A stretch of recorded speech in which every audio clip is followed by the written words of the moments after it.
અમદાવાદના નરોડામાં યુવક પર થયેલા ફાયરિંગ મામલે શાર્પ શૂટર સહિત 3 આરોપી ઝડપાયા છે। પૈસાની લેતી દેતીની અદાવતમાં આરોપીએ હર્ષિલ ત્રાંબડિયા નામના યુવક પર 2 રાઉન્ડ ફાયરિંગ કર્યું હતું। સદનસીબે હર્ષિલના હાથમાં ગોળી વાગી હતી અને તેનો બચાવ થયો હતો। 60,000ની સોપારી આપીને હત્યાનું કારસ્તાન રચાયું હતું। આરોપી નયન વ્યાસ, નીરવ વ્યાસ અને અર્જુન દેહાદાની પોલીસે ધરપકડ કરી। પોલીસે આરોપીઓ પાસેથી હથિયાર જપ્ત કરીને રિમાન્ડ મેળવી વધુ પૂછપરછ શરૂ કરી। ક્યાંક આપણે 3 આરોપીઓને અટક કરેલા છે। અત્યારે 3 આરોપી 4 દિવસના પોલીસ રિમાન્ડ ઉપર છે આપણી પાસે, અને આ લોકો પાસેથી 2 પિસ્તોલ અને અમુક જીવતા કારતૂસ આપણે કબજે કરેલા છે, અને વધુ તપાસ ચાલુમાં છે કે ખરેખર આ લોકોએ આ હથિયારનો બીજે ક્યાં ઉપયોગ કર્યો છે કે। જૂનાગઢમાં સોશિયલ મીડિયા થકી યુવક હની ટ્રેપનો શિકાર બન્યો છે। જૂનાગઢની યુવતીએ રાજકોટના યુવકના ન્યૂડ ફોટા અને વિડીયો ઉતારી ધમકી આપી 25 લાખની માંગણી કરી હતી। ભોગ બનનાર યુવકે જૂનાગઢ પોલીસમાં ફરિયાદ કરતા 4 લોકોની પોલીસે ધરપકડ કરી। યુવક અને યુવતી વોટ્સએપના માધ્યમથી એકબીજાના સંપર્કમાં આવ્યા હતા। યુવતીએ યુવકને એક રહેણાંક વિસ્તારમાં બોલાવી ન્યૂડ ફોટો અને વિડીયો લઈ લીધા બાદ પૈસાની માંગણી કરી। યુવકે 7 લાખના હપ્તા આપવામાં આવશે તેવું સમાધાન થયું હતું। આ ટોળકીએ યુવકના હાથમાં રહેલી 40,000ની સોનાની વીંટી લઈ હતી। પોલીસે હિના વાઢેર, નરસિંહ ઠુમ્મર, રાહુલ પરમાર અને હિના વિરડિયાની ધરપકડ કરી વધુ કાર્યવાહી શરૂ કરી। મોબાઈલથી મિત્રતા બાંધી વોટ્સઅપ ચેટ કરેલ, ત્યારબાદ પોતાના ઘરે અહીંયા જોશીપરા બોલાવેલ એવું બાનું બતાવી, અને આ જે યુવતી છે હિનાબેન કાનજીભાઈ વાઢેર, તેમને બંને ન્યૂડ થયેલા, અને આ જે ફરિયાદી છે તેના આ પ્રકારના ફોટો પાડી લીધેલા। નસવાડી ટાઉનના રાયણઘોડા વિસ્તારમાં વાંદરનો ત્રાસ જોવા મળી રહ્યો છે। રાહદારીને કપિરાજે હાથ પર વાત કરી હતી અને ભારે પડી ગઈ હતી। સાથે વાત કરવી રોષે ભરાયેલા કપિરાજે વાળ પકડી વ્યક્તિને પછાડ્યો। વાંદરાના હુમલા બાદ સદનસીબે વ્યક્તિનો આબાદ બચાવ થયો। જીવણ ભીલ નામના વ્યક્તિ પર હુમલો કર્યો હતો। સમગ્ર ઘટનાના સીસીટીવી પણ જોવા મળ્યા। વિસ્તારના લોકો વાનરના ત્રાસથી અનેક વખત ત્રાસ ભોગવી ચૂક્યા છે। વન વિભાગને પકડે વાનર તેવી પણ રજૂઆત કરી છે।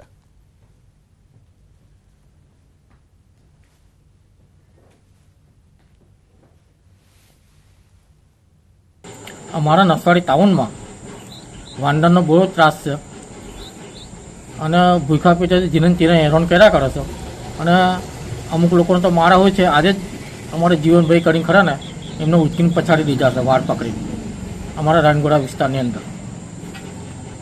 તો અમારી માંગ છે કે વન વિભાગને કે તાત્કાલિક એનો બંદોબસ્ત કરે અને એમને પકડી લે, એવી અમારી માંગ છે। સમાચારોમાં હાલ રોકાઈશું એક વિરામ માટે, પરંતુ તે પહેલા નજર કરીએ ટોપ 3 ખબરો પર। અયોધ્યામાં ભગવાને કરાયું સૂર્ય તિલક, મોટી સંખ્યામાં ઉમટ્યા ભક્તો, રામ જન્મોત્સવની કરાય ઉજવણી। રાજકોટમાં પરેશ ધાનાણીના ભાજપ પર પ્રહાર, કહ્યું કોંગ્રેસનો બધો કકળાટ ભાજપમાં ગયો, રૂપાલા સંભવિત પ્રતિસ્પર્ધી। રાજ્યમાં આગામી 24 કલાક હીટવેવની આગાહી, પોરબંદર, જૂનાગઢ અને ભાવનગરમાં ઓરેન્જ એલર્ટ, કચ્છમાં અપાયું yellow alert.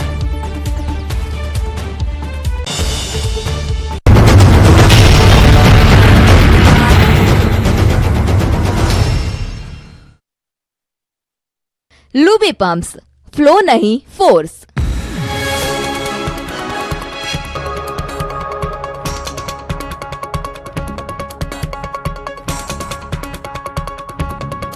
Luby pumps, flow नहीं फोर्स। तो ये है आपके पास। રાજ્યમાં સતત 4 દિવસથી વાદળછાયું વાતાવરણ છે। ગરમીથી આંશિક રાહત છે, પણ હવે શેકાવા રહેવું પડશે તૈયાર। હવામાન વિભાગે આજથી ગુજરાતભરમાં તાપમાનનો વધારો થવાના સંકેત આપી દીધા છે। રાજકોટ મનપા દ્વારા યલો એલર્ટ જાહેર કરવામાં આવ્યું છે, તો દિવસ દરમિયાન અમદાવાદ શહેરમાં મહત્તમ તાપમાન 40 ડિગ્રી સેલ્સિયસ પહોંચે તેવી શક્યતાઓ છે। આજથી રાજ્યભરમાં અકળાવતી ગરમી પડવાની શક્યતાઓ છે। હવામાન વિભાગના મતે જૂનાગઢ, પોરબંદર અને કચ્છના કેટલાક વિસ્તારમાં ભારે ગરમી પડવાની આગાહી છે। રાજકોટની વાત કરીએ તો છેલ્લા ઘણા સમયથી તાપમાન સતત વધી રહ્યું છે। હાલ તાપમાનનો પારો 41 ડિગ્રીને પાર થતાં જ મનપાના આરોગ્ય વિભાગ દ્વારા યલો એલર્ટ જાહેર કરાયું છે। તેમજ આરોગ્ય અધિકારી દ્વારા હીટવેવથી બચવા માટેના સૂચનો જાહેર કરવામાં આવ્યા છે, જેમાં લોકોને તડકામાં બહાર નીકળતી વખતે સાવચેતી રાખવા જણાવ્યું છે। તેમજ કોઈપણ પ્રકારની તબિયત બગડે તો તરત જ મનપાના આરોગ્ય કેન્દ્ર અને સિવિલ ખાતે સંપર્ક કરવા અપીલ કરવામાં આવી છે। રાજ્યમાં સંભવિત હીટવેવની અસર સામે આગોતરા આયોજન માટે સીએમના અધ્યક્ષ સ્થાને બેઠક યોજાઈ 8 વિભાગોને સાંકળીને સરકારે એક્શન પ્લાન તૈયાર કર્યો છે.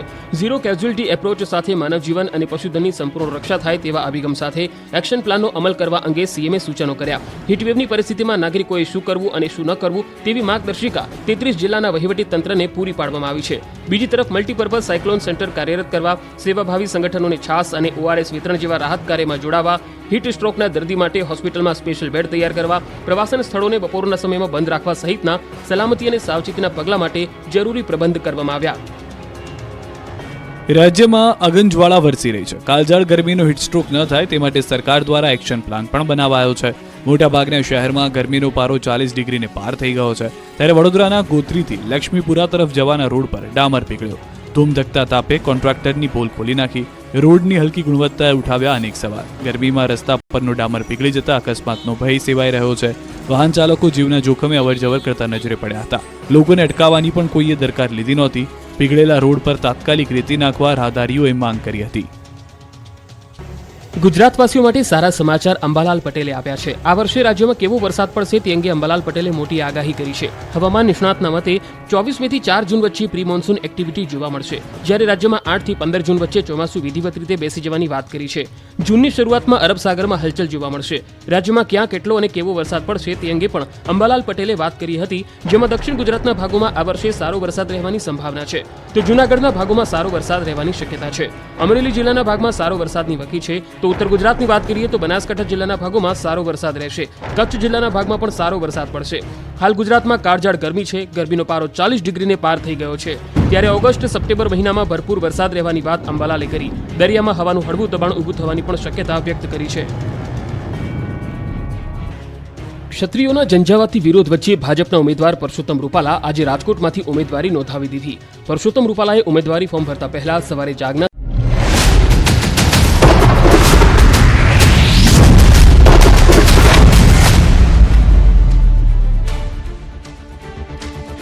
તો આવતીકાલે અમિત શાહ ભરશે ફોર્મ ભરતા પહેલા ચૂંટણી કાર્યાલયની લીધી મુલાકાત. ચૂંટણી મધ્યસ્થ કાર્યાલયની મુલાકાત લીધી. પક્ષના નેતાઓ સાથે કરી મુલાકાત. નેતાઓ અને કાર્યકરો સાથે કરી મુલાકાત. મહત્વના અને મોટા સમાચાર. આવતીકાલે અમિત શાહ પોતાનું ગાંધીનગરથી ઉમેદવારી ફોર્મ ભરશે. તે પહેલા રોડ શોનું પણ આયોજન કરવામાં આવ્યું છે.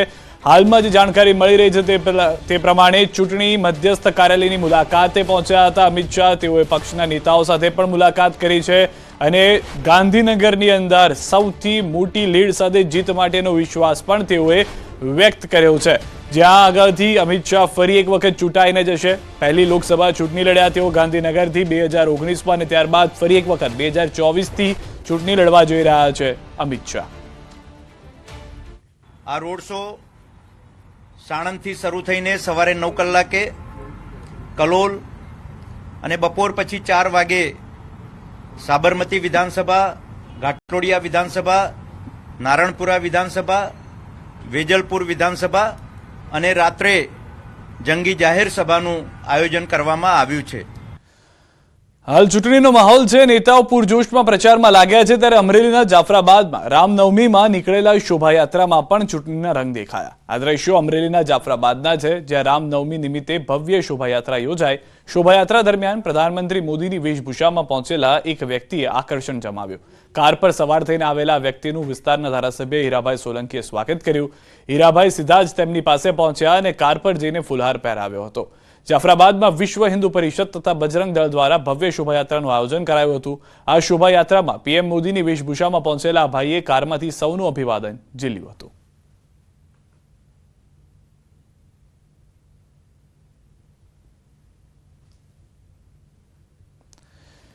રાજકોટ છે મક્કમ, રૂપાલા સાથે અડીખમ. આ વાત અમે નથી કહી રહ્યા, પણ વાક્ય લખેલા પોસ્ટર પર લાગેલા છે રાજકોટ શહેરમાં. એક બાજુ રૂપાલાનો વિરોધ અને બીજી બાજુ આ પોસ્ટર. જો કે આ પોસ્ટર કોણે લગાવ્યા તેને લગતી કોઈ માહિતી હાલ સામે આવી નથી, પરંતુ આ પોસ્ટર ક્ષત્રિય સમાજના આગેવાન અને આરટીઆઈ એક્ટિવિસ્ટ શૈલેન્દ્રસિંહ જાડેજાને ધ્યાને આવતા તેઓ દ્વારા આચારસંહિતા ભંગની ફરિયાદ દાખલ કરવામાં આવી છે.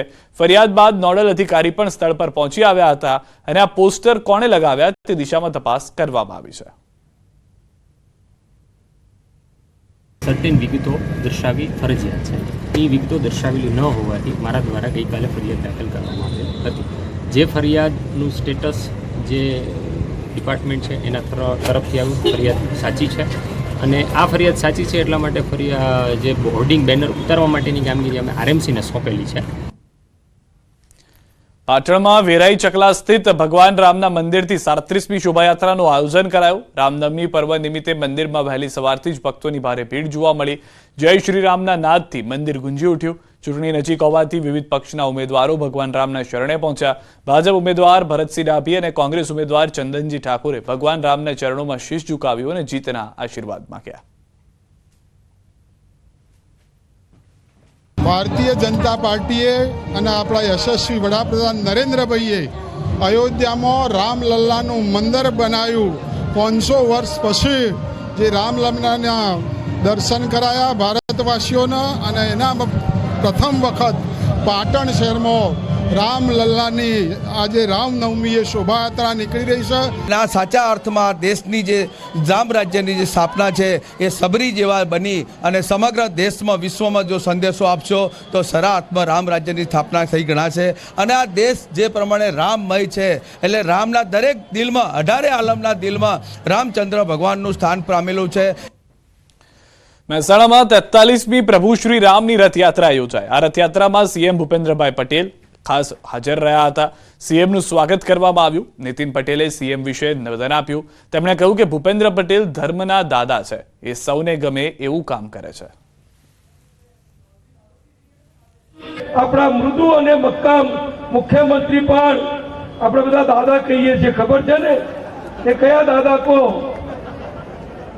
એ ધર્મના દાદા છે, ભક્તિના સેવાના દાદા છે. બધાને ગમે એવું કામ કરવાનું, કોઈને નિરાશ નહીં કરવાના, નારાજ નહીં કરવાના અને બધાને સાથે રાખીને ચાલવાનું. એ કામ જ્યારે મુખ્યમંત્રી તરીકે ભૂપેન્દ્રભાઈ કરી રહ્યા છે ત્યારે મહારાજ શ્રી હરિચંદ્રજીએ કહી દીધું છે. સમાચારોમાં અત્યારે બસ આટલું જ, પરંતુ અંતમાં નજર કરીએ ટોપ 3 ખબરો પર. અયોધ્યામાં ભગવાને કરાવ્યું સૂર્ય તિલક. મોટી સંખ્યામાં ઉમટ્યા ભક્તો. રામ જન્મોત્સવની કરાઈ ઉજવણી. રાજકોટમાં પરેશ ધાનાણીના ભાજપ પર પ્રહાર, કહ્યું કોંગ્રેસનો બધો કકાટ ભાજપમાં ગયો. રૂપાલા સંભવિત પ્રતિસ્પર્ધી. રાજ્યમાં આગામી 24 કલાક હીટવેવની આગાહી. પોરબંદર, જૂનાગઢ અને ભાવનગરમાં ઓરેન્જ એલર્ટ. કચ્છમાં અપાયું યલો એલર્ટ.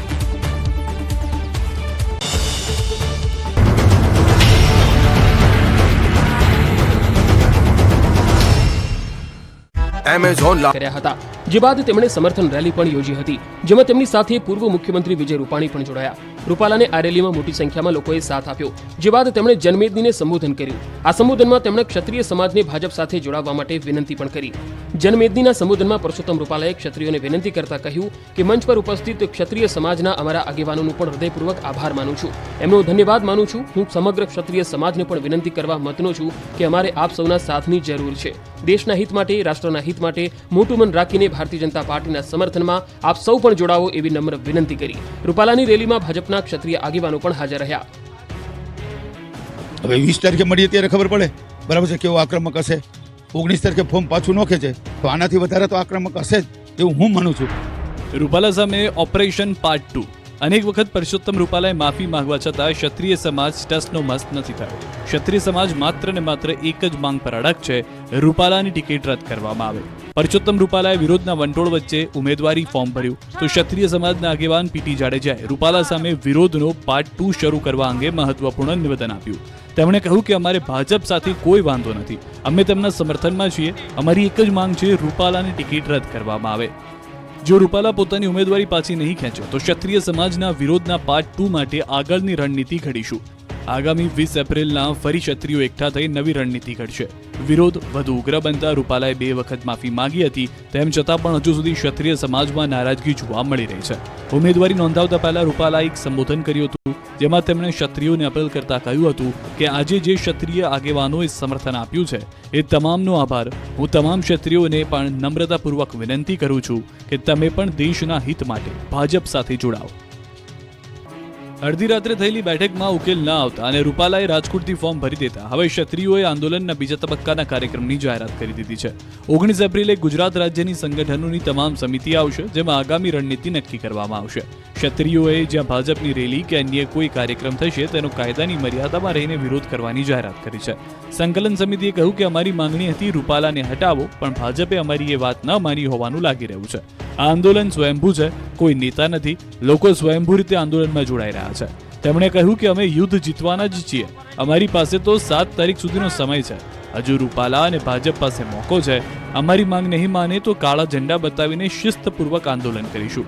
બધા જ ગામમાં બૂથ સમિતિ બનશે અને આવનાર દિવસોમાં આ વિરોધને વધુ ઉગ્ર બનાવશે.